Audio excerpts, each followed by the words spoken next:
Достар, сәлем. Бүгін осындай ерекше, дастарханның сәнін келтіріп, көздің жауын алатын өте тойымды тағам дайындаймыз. Ең бірінші қамыр илейміз. Ол үшін таза ыдысқа 400 грамм су құйып, шым-шым тұз қосып, тұз ерігенше араластырамыз. Келесі осы суға 2 жұмыртқа жарып, біркелкі болғанша араластырып аламыз.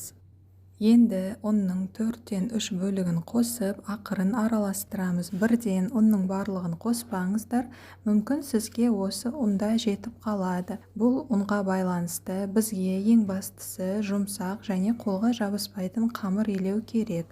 Сондықтан қамырдың консистенциясына қараңыздар. Мінекей қамыр осындай жұмсақ және қолға жабыспайтын болу керек. Енді қамырды 4-ке бөліп, домалатып, таза пакетке саламыз және соңында кішкене сұйық май жағып, тындырып қоямыз. Ал ол уақытта біз салмасын дайындаймыз. Ол үшін 2 үлкен пиязды видеода көрсетілгендей турап аламыз. Енді 2 үлкен сәбізді үкіштен өткіземіз.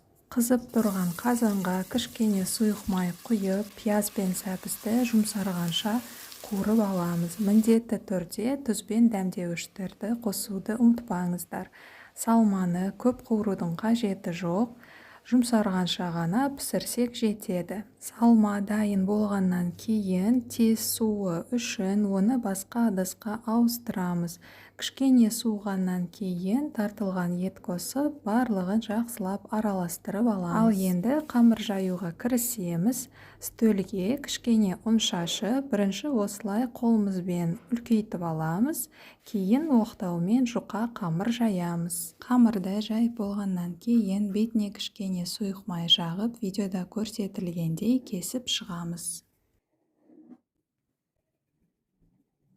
Енді ортасына салмасын салып, мінекей осылай салманы қамырға жағып шығамыз. Енді видеода көрсетілгендей қамырдың бір шетін екінші шетіне жауып, орап шығамыз. Соңында мінекей осындай раушан гүлі секілді әдемі болып шығады. Барлығын майланған манты қазанына салып 45 минут пісіреміз. 45 минут өтті. Мінекей достар, біздің раушан гүлдер дайын, өте әдемі және дәмді. Ең бастысы бұл тағам өте тойымды. 2-3 данасын жесеңіздер, бірден тоясыздар. Видеоны қарағандарыңыз үшін сіздерге үлкен рахмет. Келесі кездескенше аман сау болыңыздар.